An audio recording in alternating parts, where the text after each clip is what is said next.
George of the jungle, strong as he can be. Watch out for that tree. George of the jungle lives a life that's free. Watch out for that tree. When he gets in a scrape, he makes his escape with the help of his friend, an 888. Then away he'll schlep on his elephant Shep, while Fella and Ursula stay in step. Well, George of the jungle, friend to you and me. Watch out for that tree. Watch out for that tree. George of the jungle, friend to you and me.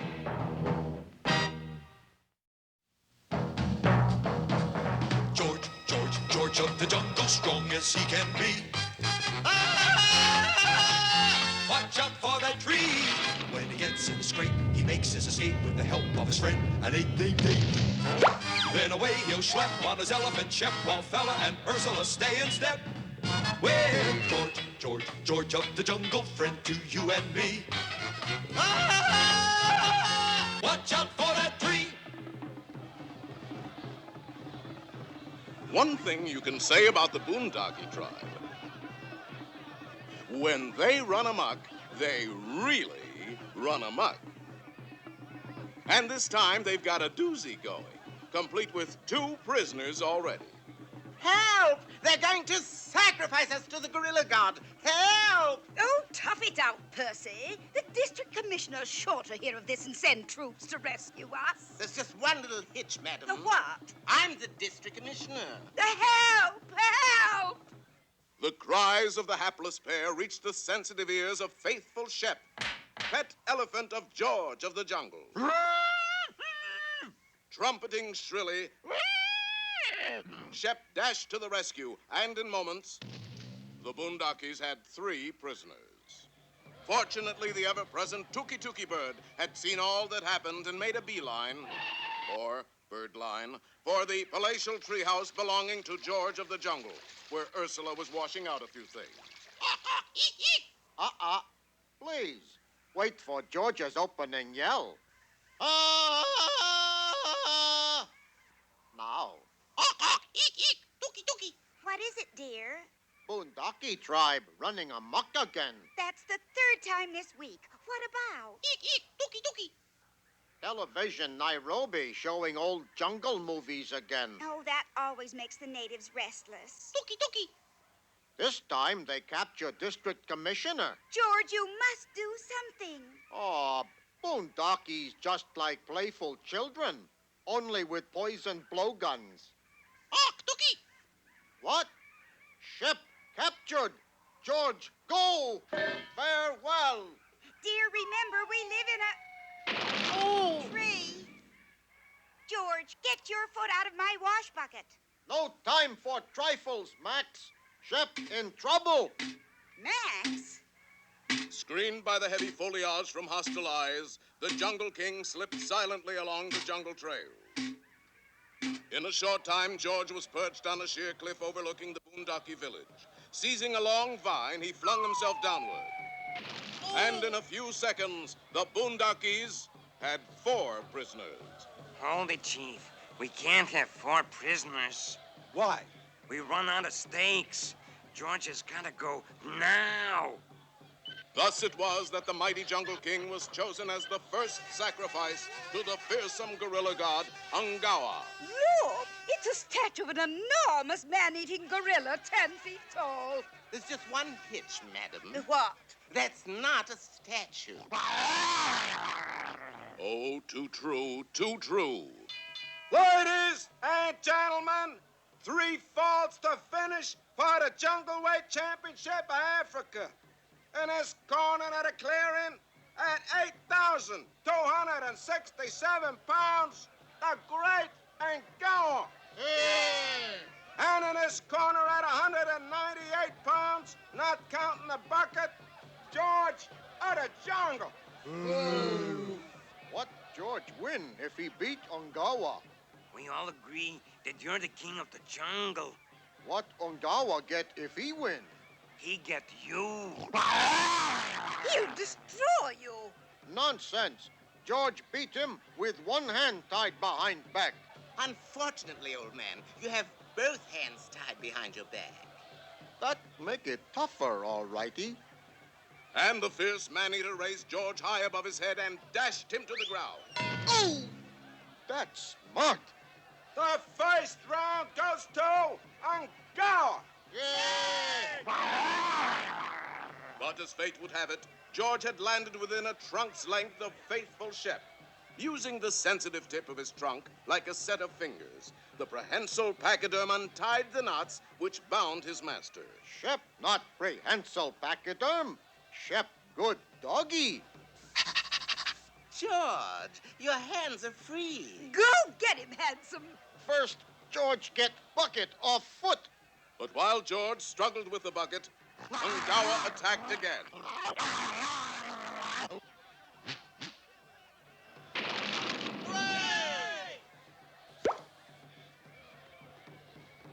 And there's an aerobic knee drop.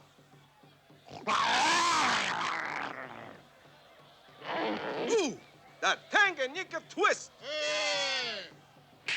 And a Kenya karate chop. And Ungawa uncorks that Somali smash. George, do something. George already do something. What? Got bucket off foot. Look out! Where? Then as the fearless jungle lord waited for Ungawa's charge, the wily witch doctor crept up behind him and administered a massive six-match African hotfoot.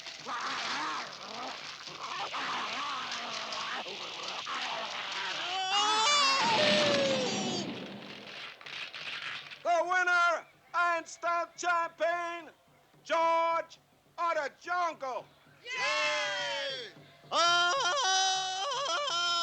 Oh, is that your famous victory cry, George? No, hotfoot still hurt.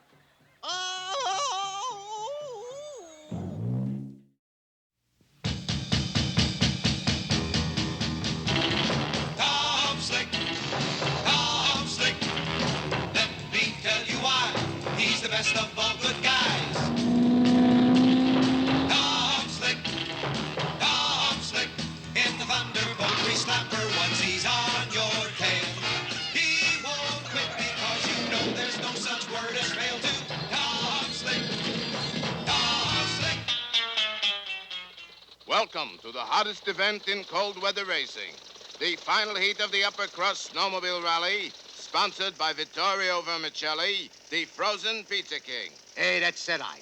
Vermicelli frozen pizzas in 39 flavors. Mozzarella, anchovy, green pepper. Thank you, Vittorio. Now here is that champ of champs, Tom Slick in the converted Thunderbolt grease slapper. Yay! Hi there, fans. Oh, Gertie, I do hope Tom carries the day and bears away the laurels. I just hope he wins. And here, skulking to the finish line, is the well-known punk sport and bad loser, Baron Automatic in his snowmobile, the Frostoblast Digaloo. Well, Clutcher, how much did you bet on me? Everything you own, Master. If you don't win, it's... It's for both of us, Clutcher. Now get to your dirty work. Yes, Master. And there they go, and it's Tom Slick in the lead. Hey, we got a pepperoni, provolone, rigatoni. Tom is approaching Icy Gulch Corner. And now it's Kablooey, Tom Slick.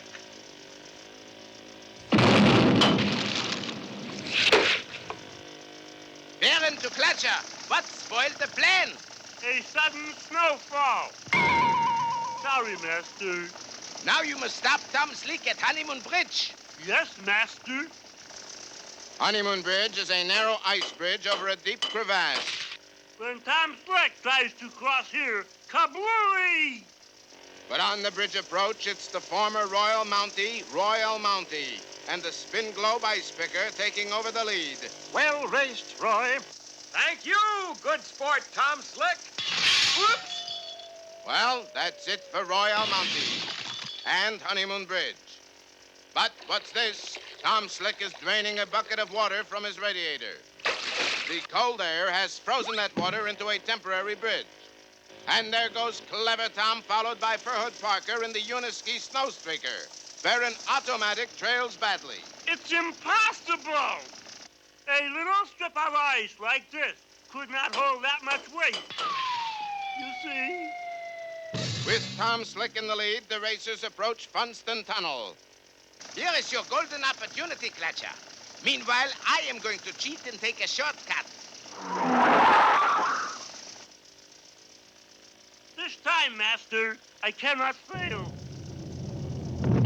When Tom Slick meets that snowball, kablooey! But wait, Tom is turning off the course and taking the long way over the mountain. Why? There, on the hillside, a sprig of Edelweiss. The girls would never forgive me if I didn't bring them a souvenir. Isn't it romantic? He's going to bring us back a sprig of Edelweiss. I wish he'd bring us a hot cup of coffee. I'd pour it in my shoes. And as Tom takes the high road, Furhood Parker takes the low road. What in the world is taking so long? Well, it's the end of the race for plucky Furhood Parker. You kablooed the wrong man, Clutcher. Sorry, Master. Here's that rotten cheater, Baron Automatic, entering the stretch run. But wait, here comes Tom Slick. Yay! Uh-oh, what's that emerging from the rear of the Frostoblast Digaloo? It's a jet flame snow melter. Gertie, that heat is melting the snow in front of Tom. I wish he'd aim some this way. There's nothing for Tom's skis to slide on. That kind of poor sportsmanship just burns me up. Looks like Tom is out of the running. Quick, 4 frozen pizzas to go. What size? About as big as automobile tires. That's a medium. Here you are. Tom, boy, this is no time for noshing. They're not to eat, Gertie. They're to run on. I'll put the anchovy pizzas in the rear. They give more traction. Do you think there's still a chance, Tom? I never worry about defeat, Marigold. I do. You worry about defeat, Gertie. Yes, they're almost frozen. Gertie, you're always good for a timely chuckle. Who's laughing? Both snow buggies are nearing the finish line, and Tom Slick surges ahead. Yay! But this finish line is made of rubber. When Tom Slick hits it, kablooey! But the tremendous heat of the tire friction is rapidly thawing out those frozen pizzas, and uh-oh, there they go, just a foot from the finish line, and here comes the Baron. No, wait, Master.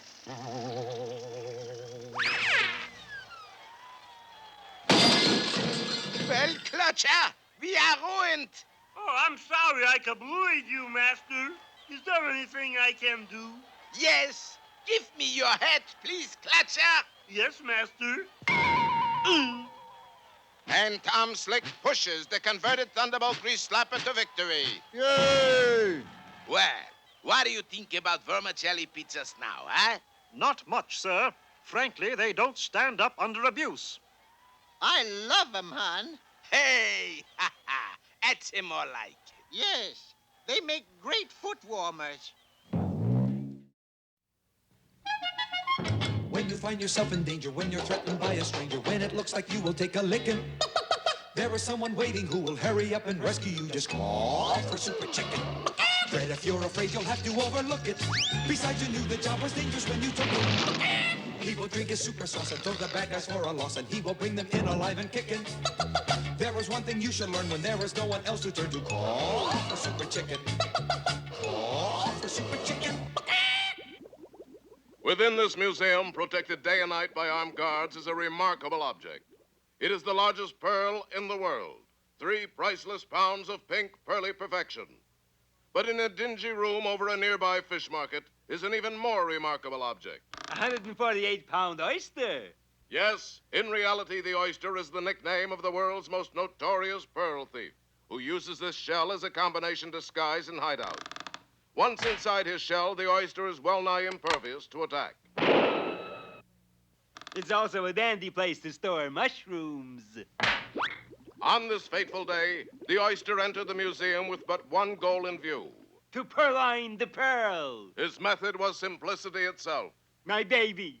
Give me back my baby. Your baby, ma'am? Yes, I am that precious pearl's long-lost mommy.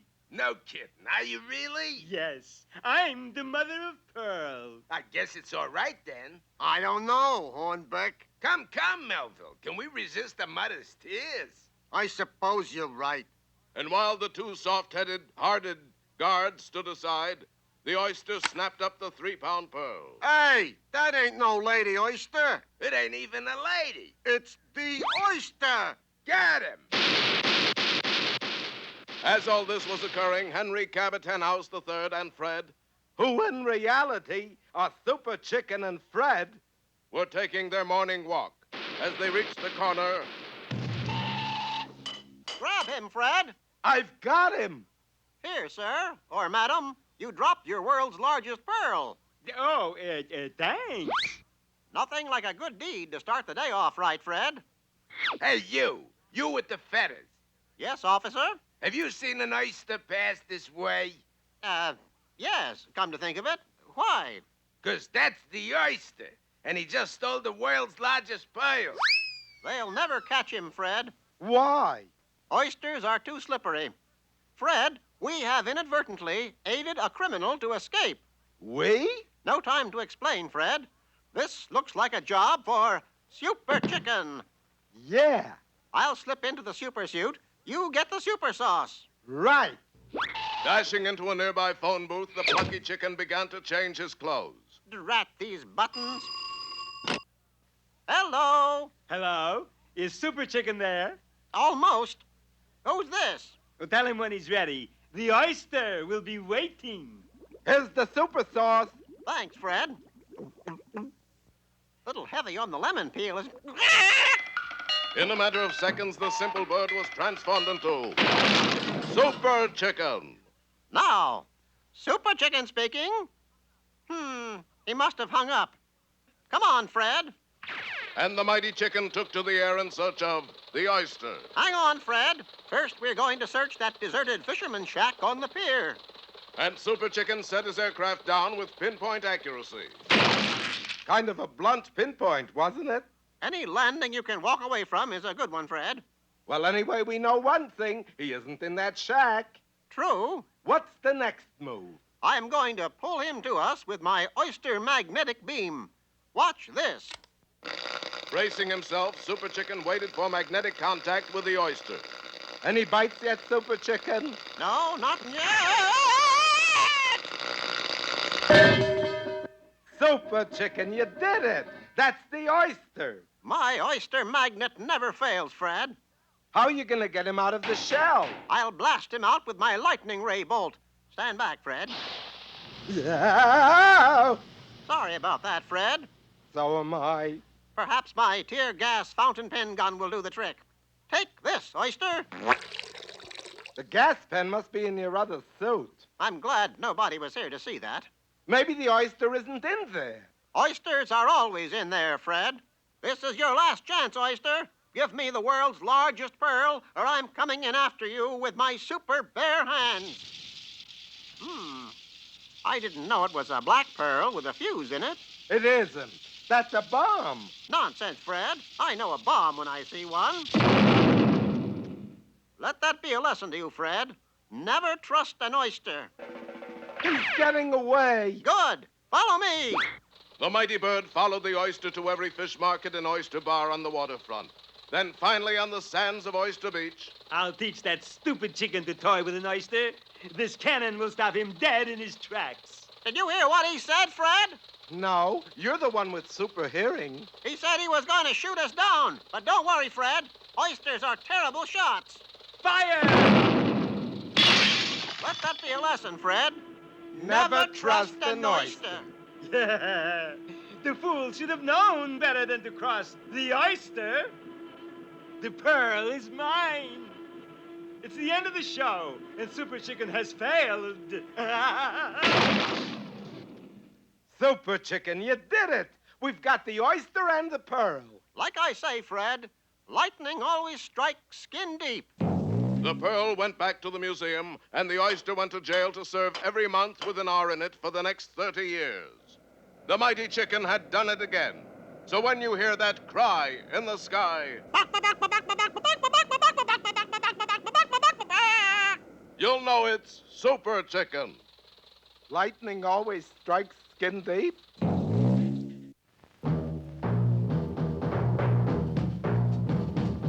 George, George, George of the jungle, strong as he can be. Watch out for that tree.